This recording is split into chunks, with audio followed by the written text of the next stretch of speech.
dalam 5 tahun terakhir ini, kelompok-kelompok Islam seolah menjadi terasing di negerinya sendiri. Itu yang dia rasakan. Berapa ulama yang berjuang mendirikan republik ini?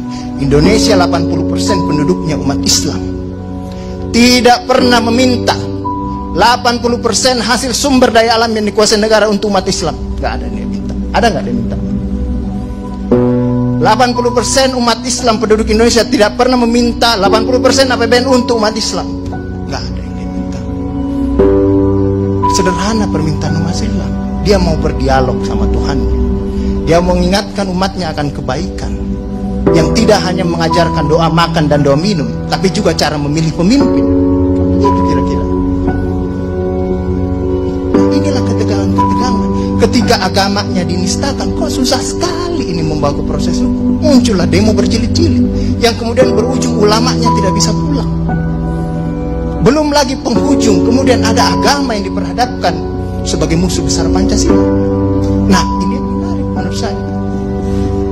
Saya ini Islam, tapi bukan pengetahuan Islamnya seperti Ustadz Ali Muhtar Ngabalin dan Abu Bakar, Ustadz Abu Bakar.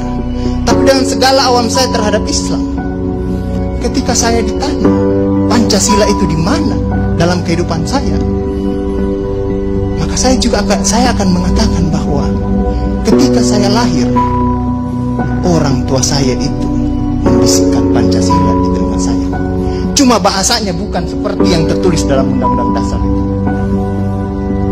Dia membahasakan Allahu Akbar, Allahu Akbar, asyhadu an la ilaha illallah, asyhadu anna Muhammadar Rasulullah. Apa yang saya dengar di situ? Ketuhanan yang Maha Esa. Hayya 'alas shalah. Apa yang saya dengar di situ? Mari kita bersatu sama-sama, karena kita akan mendirikan sholat. Dan Al-Ankabut mengatakan sholat itu mencegah kamu dari perbuatan keji dan mungkar. Ada kemanusiaan yang adil dan beradab. Saya dengar di situ. Hayya 'alal falah. Mari sama-sama menuju kemenangan. Kemenangan yang bagaimana kita peroleh? Kerakyatan yang dipimpin oleh hikmat kebijaksanaan dalam permusyawaratan perwakilan. Kemenangan yang bagaimana? Keadilan sosial bagi seluruh rakyat Indonesia. Itulah kemenangan yang kita tuju. Kita kembali lagi takbir, Allahu Akbar, Allahu Akbar, la ilaha illallah. Kita ulang lagi. Dan Pancasila yang kita tiupkan itu 5 kali sehari, belum selesai di sini, selesai bunyi terus. Ya kan Ustadz kan? Belum selesai di daerah sini, selesai bunyi bertalu-talu terus. Seluruh dunia bertalu-talu. Inilah Islam. Yang kemudian sekarang dalam kelompok ini Ustadz Ali Muhtar Ngabalin, saya banyak belajar dari beliau. Inilah yang kemudian sekarang, kenapa kami mau diperhadap-hadapkan? Kenapa kami ada yang menjalankan keyakinannya ketika dia celananya cingkrang, radikal, atau dia pakai cadar, dulu diperhadap-hadapkan. Saya Indonesia, saya Pancasila, ada dulu itu banyak sekali seperti itu. Kenapa kami seperti ini? Sekarang, akhirnya sekarang semua orang disuruh pakai cadar. Inilah kemudian rentetan yang membuat istilah tadi Ustadz Abu Bakar, kok paranoid sekali dengan undang-undang HIP ini. Ada luka. Ada luka yang tadinya sudah mulai mengering, dilupakan. Tapi tiba-tiba ini kemudian dikhawatirkan, jangan sampai Pancasila ini mau dipakai sebagai instrumen untuk membiarkan kelompok Islam dan kelompok.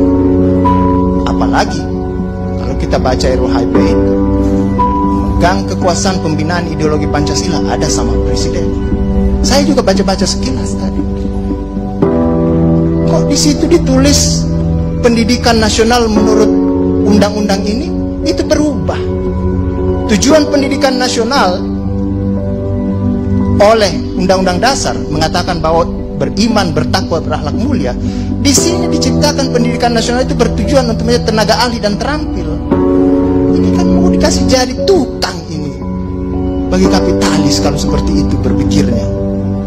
Nah, inilah yang kemudian yang dirasakan oleh kelompok-kelompok Islam dalam perspektif perjalanan konstitusional kita, bahwa ada yang tidak adil dilakukan oleh kekuasaan. Kelompok Islam selama ini tadi yang saya katakan tidak pernah meminta apa-apa. Paling jauh kelompok-kelompok Islam mungkin dapat honor dari negara. Itu pun tidak dipakai untuk foya, dikembalikan lagi untuk membantu negara, menghidupkan santri-santri, mencerdaskan kehidupan bangsa, menciptakan manusia-manusia yang beriman, bertakwa dan berakhlak mulia. Yang sebenarnya tugas pemerintah itu dikembalikan lagi seperti itu. Itulah yang kemudian mulailah sekarang kelompok Islam sangat hati-hati kalau kemudian Pancasila ditiupkan terus, seolah-olah ini mau dijadikan instrumen untuk memarjinalkan Pancasila.